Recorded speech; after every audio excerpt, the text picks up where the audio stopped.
from this to this to this. Easy and simple.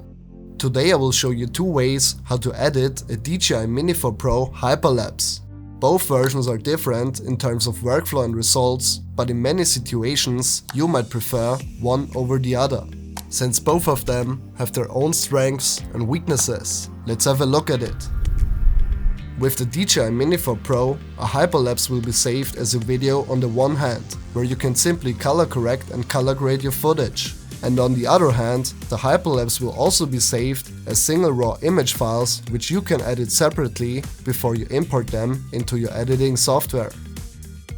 In my example, I chose the circle or orbit hyperlapse mode, and I had set my composition, focus, shutter speed, ISO and white balance according to the conditions of the scenery.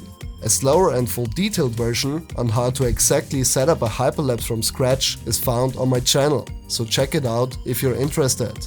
Since it was getting dark and I had my ND32 filter attached to the drone, I was very underexposed and I had to deal with a lot of noise in the edit, as you see here in these examples.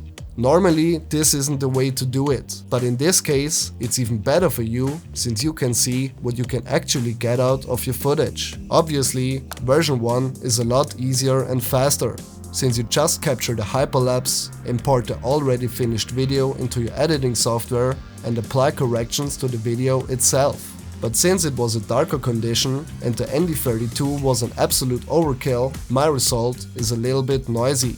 With version 2, you can achieve much better results, since you are much more flexible when editing a RAW photo, and it's also easier to denoise RAW photos than to denoise a video. At version 2, you apply corrections to one photo, copy and paste these settings onto the other ones, and then you import them as a sequence into your editing software.